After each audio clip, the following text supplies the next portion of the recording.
Om Swastiastu. Assalamualaikum warahmatullahi wabarakatuh. Salam sejahtera bagi kita semua. Shalom, namo buddhaya, salam kebajikan dan salam harmoni. Kami dari kelompok 3 akan mempresentasikan materi mengenai jenis-jenis bahan ajar untuk meningkatkan pembelajaran. Sebelum masuk ke materi, izinkan saya untuk mengenalkan anggota kelompok 3 terlebih dahulu.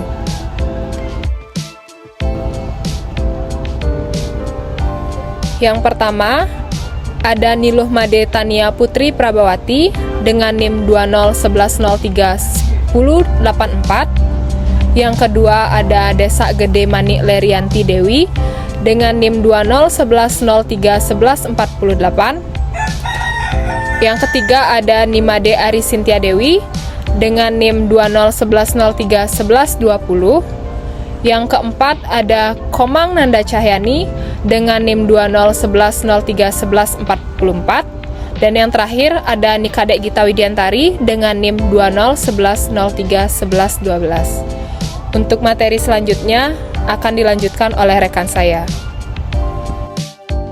Baik, saya akan menjelaskan tentang apa itu bahan ajar. Bahan ajar merupakan perangkat ajar berupa materi pembelajaran untuk membahas satu pokok bahasan, dapat berupa cetak, seperti artikel, komik, dan infografis, maupun yang non-cetak, yaitu seperti audio dan video.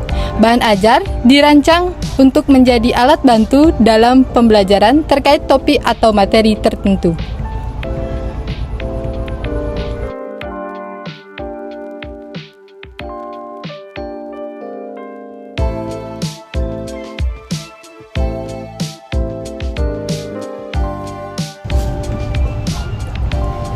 Materi selanjutnya yaitu tentang jenis-jenis bahan ajar menurut para ahli. Yang pertama yaitu dari Santoso. Bahan ajar terdiri dari beberapa jenis, antara lain buku, teks, modul, media, pembelajaran, dan sumber belajar lainnya. Buku teks biasanya digunakan sebagai bahan ajar utama yang disusun secara sistematik sesuai dengan kurikulum yang berlaku. Modul adalah bahan ajar yang lebih terfokus dan lebih spesifik daripada buku teks. Media pembelajaran adalah segala bentuk, benda atau alat yang dapat digunakan untuk membantu proses pembelajaran, seperti gambar, diagram, video, dan lain-lain. Sumber belajar lainnya mencakup beberapa sumber informasi seperti jurnal, buku referensi, situs web, dan lain-lain. Yang kedua yaitu menurut Subekti. Membagi bahan ajar menjadi beberapa jenis, antara lain buku teks, modul, leaflet, peta, diagram, tabel, dan media audiovisual. Buku teks dan modul digunakan sebagai bahan ajar utama, sementara leaflet pada peta, diagram, dan tabel digunakan sebagai bahan ajar pendukung yang dapat membantu siswa memahami materi yang diajarkan dengan cara lebih mudah. Media audiovisual seperti video, audio, dan presentasi slide juga digunakan untuk memperkaya pembelajaran dan memberikan variasi dalam metode pengajaran. Yang ketiga yaitu menurut Suharmi. Bahan ajar terdiri dari beberapa jenis, antara lain buku teks, modul, media audiovisual, dan sumber belajar elektronik. Buku teks dan modul digunakan sebagai bahan ajar utama, sedangkan media audiovisual seperti video, audio, dan presentasi slide digunakan untuk memperkaya pembelajaran dan menampilkan informasi secara visual. Sumber belajar elektronik seperti DVD dan internet juga dapat digunakan untuk membantu siswa mempelajari materi dengan cara yang lebih interaktif dan menarik. Yang keempat yaitu menurut Rusman. Membagi bahan ajar menjadi beberapa jenis, antara lain buku teks, modul, media audiovisual, media internet, dan sumber belajar lainnya. Buku teks dan modul digunakan sebagai bahan ajar utama, sedangkan media audiovisual seperti video, audio, dan presentasi slide digunakan untuk memperkaya pembelajaran dan memvisualisasikan informasi. Media internet digunakan sebagai sumber belajar elektronik yang dapat membantu siswa mempelajari materi dengan cara yang lebih interaktif dan menarik. Selain itu, sumber belajar lainnya seperti jurnal, buku referensi, dan situs web juga dapat digunakan untuk memperkaya dan memperdalam pemahaman siswa terhadap materi. Materi selanjutnya akan dijelaskan oleh teman saya. Baik, selanjutnya saya akan melanjutkan materi dari rekan saya. yaitu jenis bahan ajar menurut bentuknya. Adapun jenis bahan ajar menurut bentuknya yang pertama yaitu ada buku teks. Buku teks adalah bahan ajar utama yang digunakan dalam kebanyakan sistem pendidikan. Buku teks biasanya berisi informasi tentang konsep-konsep dasar, teori, dan aplikasi yang berkaitan dengan suatu bidang studi. Yang kedua, ada modul. Modul adalah bahan ajar yang lebih terfokus dan lebih spesifik daripada buku teks. Modul biasanya berisi materi-materi yang lebih terinci dan lebih detail, serta dilengkapi dengan berbagai aktivitas dan latihan untuk menguji pemahaman siswa. Yang ketiga, ada media audio-visual. Media audio-visual adalah bahan ajar yang menggunakan media suara dan gambar untuk memperjelas dan memperkaya materi yang diajarkan. Contohnya yaitu media audio-visual antara lain, adapun video, audio, presentasi, dan animasi. Yang keempat, ada media pembelajaran. Media pembelajaran adalah segala bentuk benda atau alat yang dapat digunakan untuk membantu proses pembelajaran, seperti gambar, diagram, dan grafik. Yang kelima, ada sumber belajar elektronik. Sumber belajar elektronik mencangkup berbagai jenis bahan ajar yang tersedia dalam format digital, seperti CD-ROM, DVD, dan internet. Sumber belajar elektronik seringkali lebih interaktif dan menarik dibandingkan dengan bahan ajar tradisional, dan dapat memberikan pengalaman belajar yang lebih dinamis bagi siswa. Yang terakhir yaitu sumber belajar lainnya. Sumber belajar lainnya mencangkup berbagai sumber informasi seperti jurnal, buku referensi, situs web, dan lain-lain. Sumber belajar ini seringkali digunakan sebagai bahan ajar pendukung yang dapat membantu siswa memahami materi yang diajarkan secara lebih mendalam. Baik, selanjutnya ada jenis bahan ajar menurut cara kerjanya. Yang pertama yaitu bahan ajar ekspositori. Bahan ajar ekspositori adalah bahan ajar yang bersifat lebih pasif, di mana guru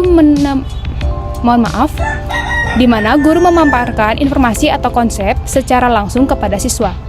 Jenis bahan ajar ini biasanya berupa buku atau materi presentasi slide dan kurang interaktif dibandingkan dengan jenis bahan ajar lainnya.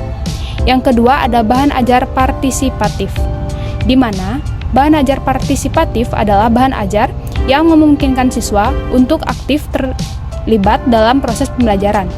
Jenis bahan ajar ini biasanya berupa modul, tugas, atau latihan yang mengharuskan siswa untuk berpikir dan berpartisipasi dalam diskusi, dan aktivitas yang relevan dengan materi yang dipelajari.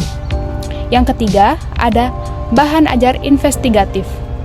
Bahan ajar investigatif adalah bahan ajar yang memungkinkan siswa untuk melakukan penyelidikan atau eksperimen dalam rangka memahami suatu konsep atau teori. Jenis bahan ajar ini biasanya berupa tugas atau proyek yang mengharuskan siswa untuk melakukan observasi, eksperimen, atau penelitian yang terkait dengan topik yang sedang dipelajari. Yang keempat, ada bahan ajar berbasis masalah. Bahan ajar berbasis masalah adalah bahan ajar yang didesain untuk memecahkan masalah yang berkaitan dengan kehidupan sehari-hari atau dengan situasi yang sedang dihadapi oleh siswa. Jenis bahan ajar ini biasanya berupa tugas atau proyek yang meminta siswa untuk mencari solusi atau suatu masalah dengan menerapkan konsep atau teori yang telah dipelajari. Dan yang terakhir yaitu bahan ajar simulasi. Bahan ajar simulasi adalah bahan ajar yang memungkinkan siswa untuk melakukan percobaan atau eksperimen dalam lingkungan virtual yang menyerupai situasi nyata. Jenis bahan ajar ini biasanya berupa media pembelajaran atau program komputer yang dapat simulasikan situasi atau fenomena tertentu untuk membantu siswa memahami konsep atau teori yang sedang dipelajari. Baik, presentasi selanjutnya akan dilanjutkan oleh rekan saya. Selanjutnya, tentang jenis bahan ajar menurut sifatnya. Bahan ajar dapat diklasifikasikan berdasarkan sifatnya. Berikut adalah beberapa jenis bahan ajar menurut sifatnya. Yang pertama, bahan ajar tunggal. Bahan ajar tunggal adalah bahan ajar yang digunakan secara mandiri oleh siswa tanpa perlu adanya bantuan dari guru atau siswa lainnya. Contohnya adalah buku teks atau modul yang siswa pelajari sendiri. Yang kedua, bahan ajar berkelompok. Bahan ajar berkelompok adalah bahan ajar yang digunakan bersama oleh sekelompok siswa untuk membentuk mereka dalam mempelajari suatu konsep atau topik tertentu. Contohnya adalah proyek kelompok atau diskusi kelompok. Yang ketiga itu bahan ajar interaktif. Bahan ajar interaktif adalah bahan ajar yang memungkinkan siswa untuk terlibat secara aktif dalam proses pembelajaran. Contohnya adalah aplikasi pembelajaran online atau media pembelajaran yang interaktif. Yang keempat ada bahan ajar adaptif. Bahan ajar adaptif adalah bahan ajar yang dapat menyesuaikan diri dengan kebutuhan dan kemampuan siswa. Contohnya adalah program pembelajaran komputer yang dapat menyesuaikan tingkat kesulitan dan kecepatan pembelajaran dengan kemampuan siswa. Yang kelima, ada bahan ajar multimedial. Bahan ajar multimedial adalah bahan ajar yang menggabungkan berbagai media seperti teks, gambar, audio, dan video untuk membantu siswa dalam memahami suatu konsep atau topik. Contohnya adalah video pembelajaran atau aplikasi pembelajaran multimedia. Yang terakhir, ada bahan ajar daring. Bahan ajar daring adalah bahan ajar yang disampaikan melalui platform pembelajaran online. Bahan ajar daring dapat berupa video pembelajaran, presentasi slide, tugas, dan latihan yang dapat diakses oleh siswa di mana saja dan kapan saja dengan bantuan internet. Baik, selanjutnya akan dilanjutkan oleh rekan saya. Baik, di sini saya akan melanjutkan presentasi dari rekan saya mengenai prinsip-prinsip yang harus dipertimbangkan oleh guru dalam memilih bahan ajar. Dalam memilih bahan ajar, seorang guru harus mempertimbangkan beberapa prinsip agar bahan ajar yang digunakan dapat efektif dan efisien dalam mencapai tujuan pembelajaran. Berikut adalah prinsip-prinsip yang harus dipertimbangkan oleh guru dalam memilih bahan ajar. Yang pertama yaitu relevansi. Relevansi merupakan bahan ajar yang dipilih harus relevan dengan kurikulum yang berlaku dan memenuhi kebutuhan siswa, serta sesuai dengan tujuan pembelajaran yang hendak dicapai. Yang kedua, kredibilitas, yaitu bahan ajar yang dipilih harus memiliki kredibilitas dan kebenaran informasi yang terkandung di dalamnya. Guru harus memastikan bahwa bahan ajar yang digunakan berasal dari sumber yang terpercaya dan diakui kebenarannya. 3. Validitas. Validitas merupakan bahan ajar yang digunakan harus valid dan memenuhi standar yang diakui secara akademik. Guru harus memastikan bahwa bahan ajar yang digunakan telah melalui proses validasi dan diverifikasi kebenarannya. Keempat, keterbacaan. Keterbacaan merupakan bahan ajar yang digunakan harus mudah dibaca dan dipahami oleh siswa. Guru harus memastikan bahwa bahan ajar yang dipilih memiliki bahasa yang mudah dimengerti, jelas, dan terstruktur dengan baik. 5. Dukungan media. Dukungan media merupakan bahan ajar yang digunakan harus disajikan dalam bentuk yang menarik dan mendukung penggunaan media yang tepat, baik itu media cetak, audiovisual, atau media digital. 6. Keterjangkauan. Keterjangkauan merupakan bahan ajar yang digunakan harus mudah diakses dan ketersediaannya mudah dijangkau oleh siswa. Guru harus memastikan bahwa bahan ajar yang digunakan dapat diakses dengan mudah dan terjangkau oleh siswa. 7. Keterlibatan siswa. Bahan ajar yang digunakan harus dapat mengaktifkan siswa untuk terlibat aktif dalam pembelajaran dan memperkaya pengalaman belajar siswa. Yang terakhir yaitu kreativitas. Guru dapat menggunakan kreativitas dalam memilih dan mengembangkan bahan ajar agar lebih menarik, inovatif, dan sesuai dengan kebutuhan siswa. Guru juga dapat menciptakan bahan ajar sendiri yang disesuaikan dengan kebutuhan dan kemampuan siswa. Baik, selanjutnya akan dilanjutkan oleh rekan saya. Terima kasih. Baik, di sini saya akan membacakan kesimpulan dari materi hari ini. Kesimpulannya adalah, dalam mengajarkan materi pembelajaran kepada siswa, guru perlu memperhatikan berbagai faktor yang dapat mempengaruhi efektivitas pembelajaran. Salah satunya adalah pemilihan bahan ajar. Dalam memilih bahan ajar, guru perlu mempertimbangkan beberapa prinsip seperti relevansi, kredibilitas, validitas, keterbacaan, dukungan media, keterjangkauan, keterlibatan siswa, dan kreativitas. Dengan memperhatikan prinsip-prinsip tersebut, guru dapat memilih dan mengembangkan bahan ajar yang efektif dan efisien dalam membantu siswa mencapai tujuan pembelajaran. Adapun jenis-jenis bahan ajar yang dapat digunakan oleh guru diantaranya adalah buku teks, media cetak, media audiovisual, internet, dan aplikasi pembelajaran. Dalam memilih jenis bahan ajar, guru perlu memperhatikan kelebihan dan kelemahan masing-masing jenis bahan ajar, serta kemampuan dan kebutuhan siswa. Dengan memilih dan mengembangkan bahan ajar yang tepat, guru dapat membantu siswa memperoleh pemahaman yang lebih baik dan memaksimalkan proses pembelajaran. Sekian yang dapat saya sampaikan. Selanjutnya saya kembalikan kepada moderator. Terima kasih. Baik, sekian presentasi dari kelompok 3. Mohon maaf jika ada kesalahan kata maupun kalimat. Akhir kata saya tutup dengan Parama Santi. Om Santi Santi Santi Om.